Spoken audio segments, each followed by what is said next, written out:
présente, Maëlie Trédan. Donc moi, je travaille pour la Chambre d'agriculture de Bretagne. Et donc, dans le cadre du projet Bicose, nous avons donc, suivi donc, avec plusieurs autres collègues, notamment Catherine, Estelle, cet axe-là qui visait justement à recenser un petit peu et à mieux comprendre le positionnement de l'aval des filières. Donc ça fait écho justement à cette question-là. Comment se positionne l'aval? Quelle est sa stratégie derrière? On a vu le positionnement des éleveurs. Maintenant, voyons comment se positionnent à la fois donc, les coopératives, les industries agroalimentaires, mais également les distributeurs, donc GMS ou distributeurs spécialisés. Puisque, effectivement, le bien-être animal, on l'a vu, c'est un sujet de controverse, c'est un sujet de fond qui est arrivé quand même depuis plusieurs années, qui est récurrent, dont on parle beaucoup, mais qui agite aussi beaucoup de passion en fonction des parties prenantes dans les filières. Et effectivement, on a vu fleurir depuis plusieurs années des initiatives de la part d'acteurs commerciaux de l'aval des filières qui occupent une place essentielle puisqu'ils sont vraiment le point d'intérêt, le lien finalement entre la production et le consommateur final, qui exprime des attentes en matière de bien-être animal, souvent de fois également influencés par le point de vue d'associations qui viennent ajouter aussi au débat une forme de prise de conscience chez les consommateurs et qui du coup cherchent des motifs de réassurance.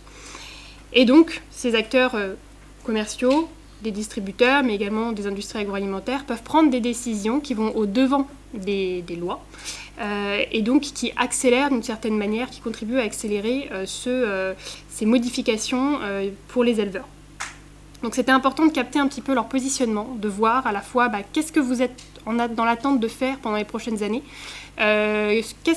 à quoi les éleveurs doivent s'attendre en fait finalement, parce que vous serez certainement les moteurs du changement, vous, acteurs de l'aval des filières, en plus de la législation, peut-être allant parfois au-devant. Quelle voie de valorisation derrière pour l'éleveur, s'il y en a une de prévue, etc. Donc ça a été une enquête en fait qui a été réalisée auprès de plusieurs acteurs de l'aval. Donc là, dans le cas de cette présentation, donc, j'en ai retenu 14, il y a eu une vingtaine d'entretiens au total. Donc ici, 4, ce sont les résultats qui sont, donc je ne citerai pas directement les répondants à ces enquêtes pour des soucis de confidentialité, mais je remercie encore ces acteurs-là pour le temps qu'ils ont consacré aux enquêtes.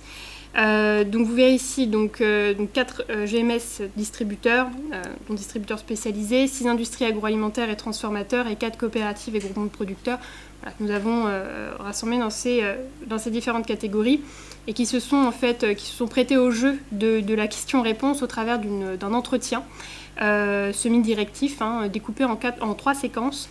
Donc la séquence 1 qui visait à mesurer justement leur degré d'implication dans le bien-être animal, savoir si pour eux ça compte ou pas, et si ils étaient effectivement impliqués, qu'est-ce qui avait pu motiver leur démarche?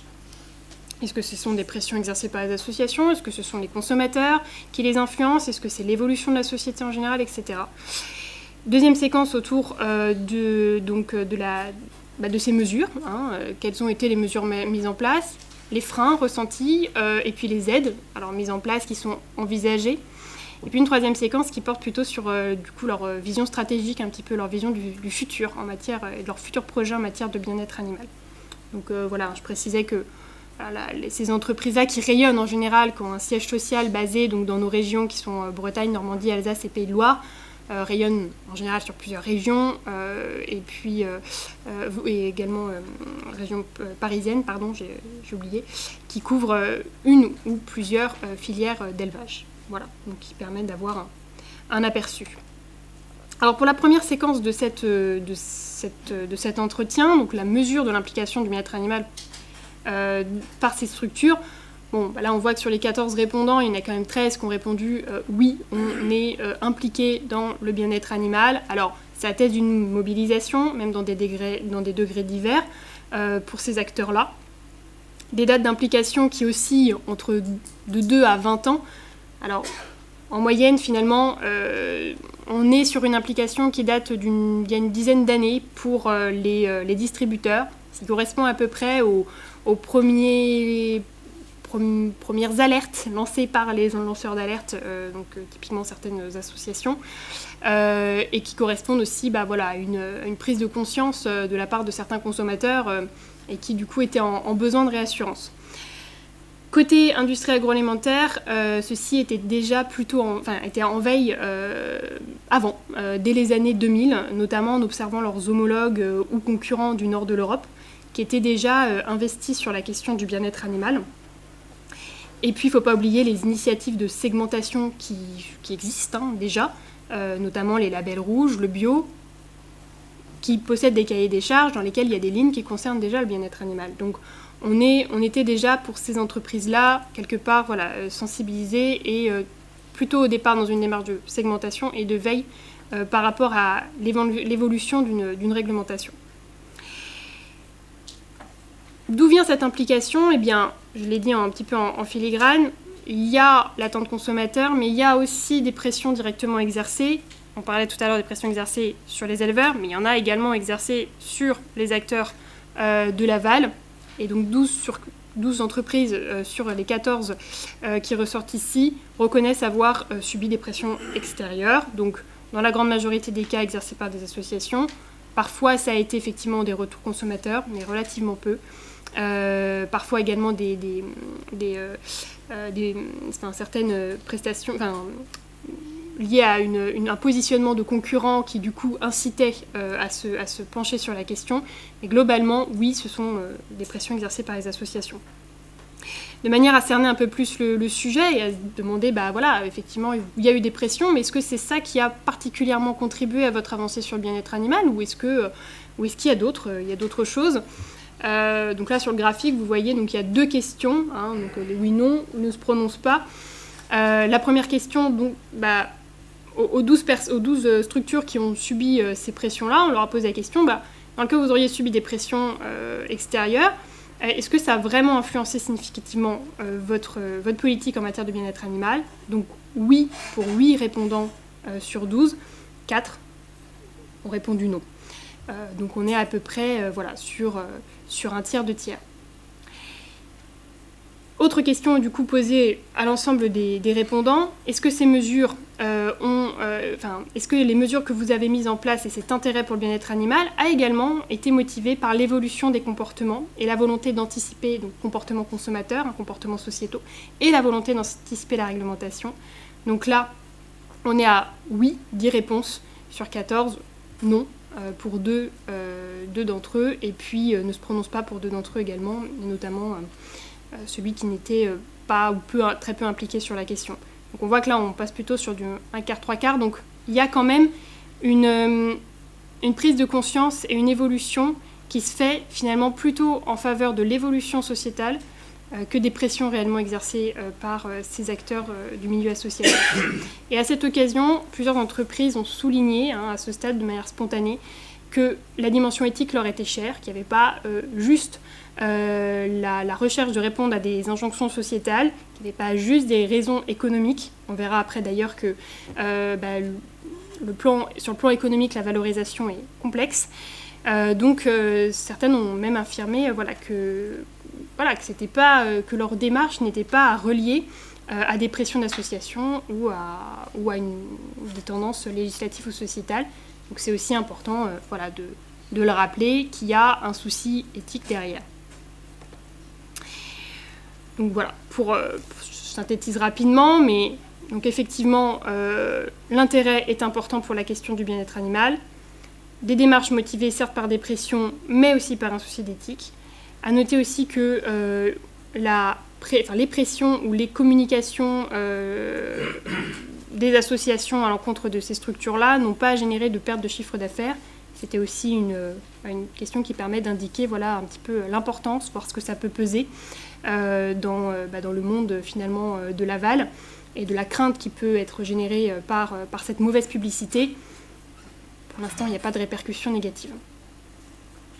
Et d'une manière générale, évidemment, il y a cette épée de Damoclès législative qui pèse quand même. Donc évidemment, oui, on veut anticiper sur la réglementation.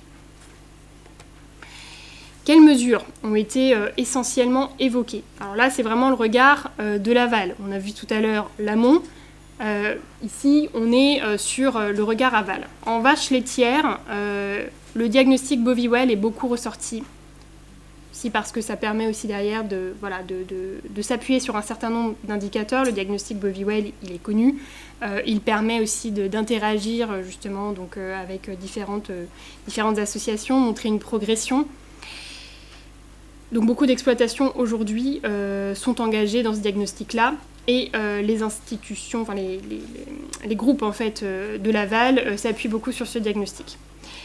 Autre mesure dont il sera question et sur laquelle quelque part une certaine incitation envers les éleveurs risque d'arriver, c'est la prise en charge de la douleur lors de l'écornage par exemple, un accès à l'extérieur systématique. Et puis, et ça c'était également évoqué dans les mesures tout à l'heure éleveurs, le devenir des veaux mâles, c'est une vraie question. Pour l'instant, effectivement, les vaches laitières, notamment l'élevage et les vaches laitières entre autres, ne sont pas forcément toujours les filières les plus ciblées en matière de bien-être animal. Ça pourrait le devenir, et effectivement la question des veaux mâles pourrait arriver sur le tapis. En volaille, donc on parle d'une fin des cages, donc avec une expérimentation sur le 100% hors sol, les jardins d'hiver. Donc question très présente, donc potentiellement une adaptation des bâtiments à attendre pour les éleveurs, une diminution de la densité, et puis engagement dans l'European Chicken Commitment, qui est donc là également une source de référence, de diagnostic et de suivi, qui permet justement d'avoir une harmonisation et qui permet en tout cas dans certains cas de montrer patte blanche. Côté de l'élevage porcin, davantage voire exclusivement de maternité et liberté en porc, à un horizon de 10 ans. Ça a été évoqué. C'est ambitieux. Un arrêt des mutilations, notamment codectomie, et puis un accès à la lumière naturelle systématique. Côté abattoir, là ce sont essentiellement les GMS qui ont pu répondre à ces questions, certaines COP également, un audit des abattoirs plus régulier et puis installation de caméras, même si pour l'instant ce sont des mesures qui sont rendues assez complexes et il est souvent compliqué quand on n'est pas en intégration de pouvoir avoir effectivement la main sur ce genre de mesures. Parmi les sujets transversaux, on note la question de l'affichage. Donc ça, c'est quelque chose qui est déjà en cours dans les filières. En fait, une réflexion autour de l'étiquetage bien-être animal. Ça pourrait prendre l'allure d'une étiquette, d'un score, d'une note. C'est déjà en expérimentation en volaille de chair notamment. Peut-être qu'au niveau européen, l'Europe va s'emparer de la question pour arriver sur un label européen harmonisé. Alors là, il faudra quelques années pour arriver à s'harmoniser, justement. Mais en tout cas, c'est une question sous-jacente et qui, du coup, motive aussi une certaine forme de, si ce n'est d'inquiétude, en tout cas d'attention portée là-dessus, parce que ça serait forcément une communication assez directe sur le bien-être animal, comme il existe maintenant sur les sujets environnementaux. Sur la question d'assurer la mise en place en fait, de ces mesures, donc on s'est intéressé aux réactions surtout donc, des GMS et des groupements. Alors ceux-ci ont assuré avoir mis en place des mesures d'accompagnement. 3 sur les 4 interrogés, donc c'est à corréler avec la taille des structures, puisque évidemment les plus gros ont davantage la possibilité de s'engager dans des logiques de filière, tandis que les plus petits n'en ont pas les moyens. Ont été évoquées donc les mesures principales suivantes pour favoriser ces évolutions, la contractualisation systématique, les contrats tripartites, en s'entendant sur un plan de développement en matière de bien-être animal avec l'éleveur, la formation et le conseil auprès des éleveurs engagés, donc ce sont des formations spécifiques qui donc sont organisées par ces grands groupes auprès de leurs éleveurs. Et puis, la question de la répercussion des prix, vis-à-vis de la mise en place de ces mesures. Alors, la réponse était assez compliquée à obtenir. Ce qu'il en ressort, c'est que les prix peuvent être réajustés le temps de la mise en place de ces mesures-là, donc pour accompagner au début, mais il n'y aura pas de prix de maintien assuré derrière, sauf éventuellement dans le cas d'une baisse de densité imposée par les distributeurs, par exemple. Voilà, on peut difficilement justifier de payer toujours autant alors qu'on impose une densité moindre et donc un rendement moindre. Ceci dit, ce sont des questions évidemment, des leviers assez confidentiels, je consens, donc on a eu du mal à obtenir des réponses très très claires.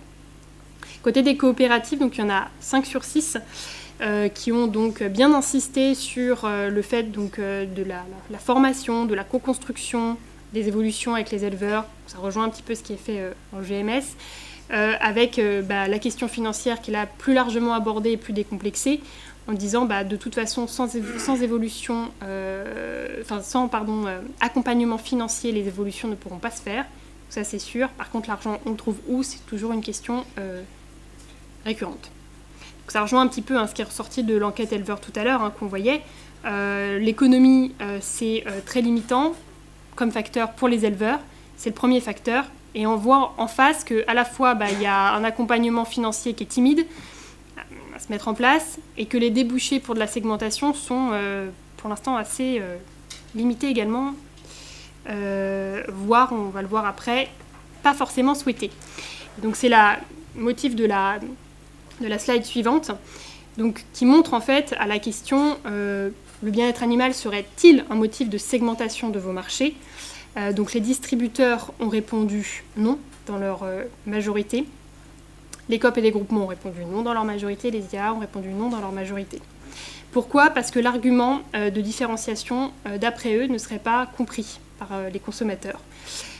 Parce que les entreprises, ces entreprises-là défendent le fait que en fait, le bien-être animal, c'est un prérequis pour les consommateurs et que le fait de mettre en avant finalement ce produit-là a été donc produit dans des conditions favorables au bien-être animal, discriminerait peut-être les autres aussi, et puis sous-entendrait que sur le reste on fait mal, et puis que de toute façon le bien-être animal ça ne doit pas être vu comme un progrès ni comme une exception, c'est censé être la norme.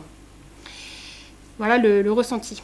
Et que ce bien-être animal du coup il a vocation à être étendu dans le cas d'une montée en gamme généralisée, et du coup qui viendra à l'encontre d'une segmentation qu'on essaierait de faire aujourd'hui pour favoriser la transition de certains éleveurs. Si demain ça devient la norme, ce ne sera plus un motif de segmentation des marchés, quoi.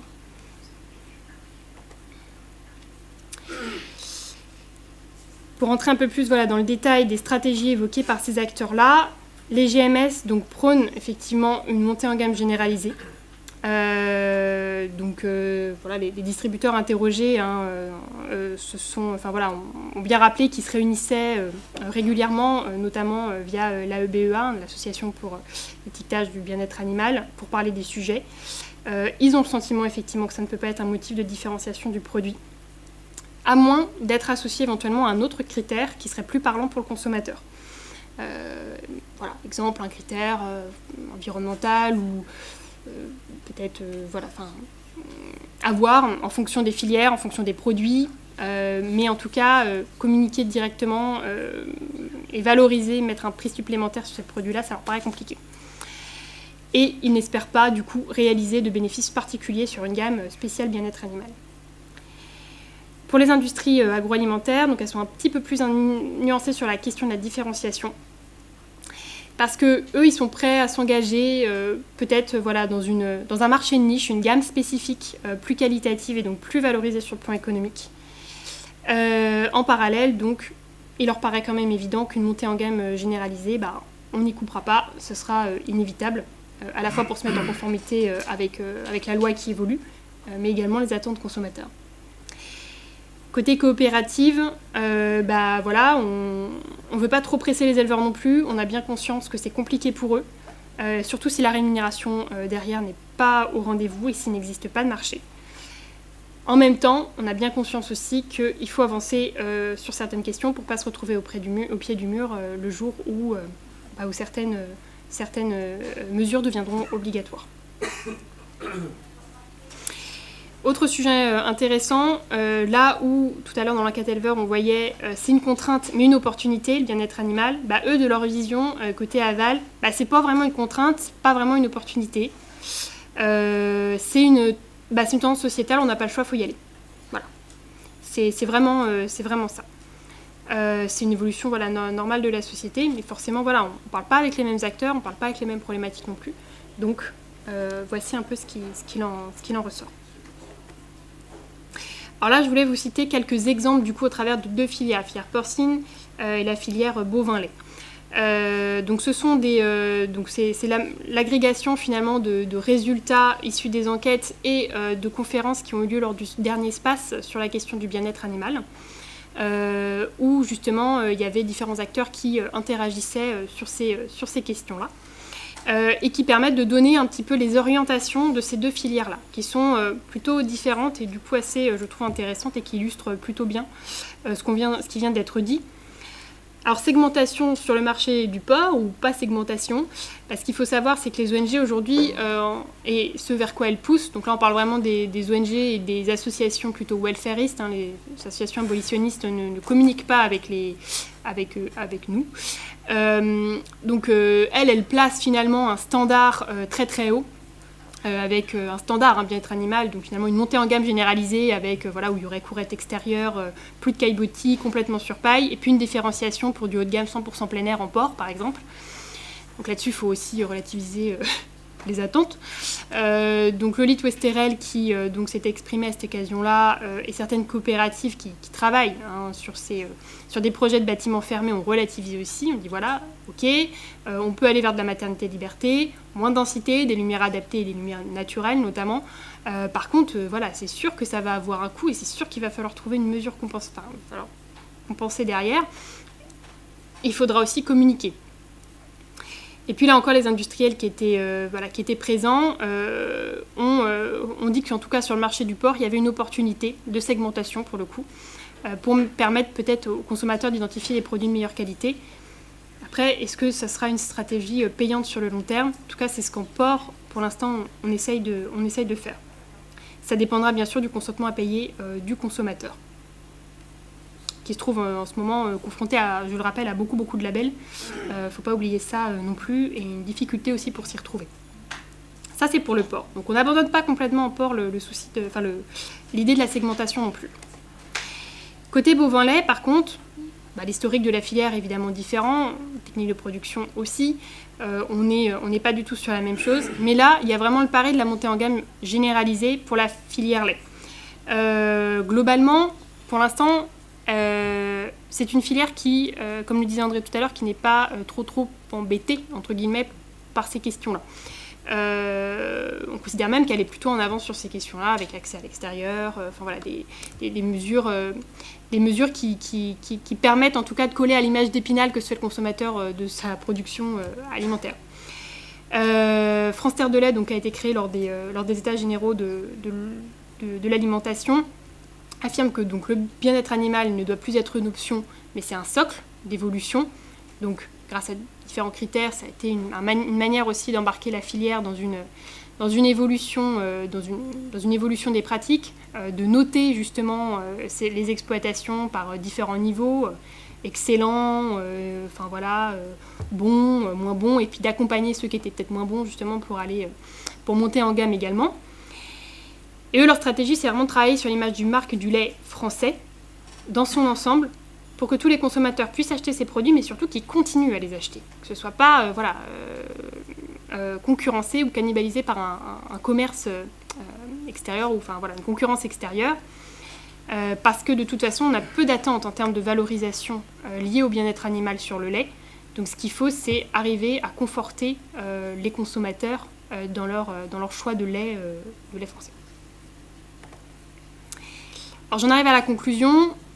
Donc, effectivement, la majorité des entreprises ont pris le parti d'anticiper en ayant des exigences auprès des éleveurs qui vont un peu plus loin que la réglementation sur le bien-être animal. Donc toutes les mesures qui ont été évoquées précédemment, effectivement, il faut s'attendre à ce qu'elle soit demandée par ces acteurs-là, alors que la réglementation ne va pas jusque-là. Ça, c'est sous-jacent. On sent quand même que l'aval des filières tire vers l'avant.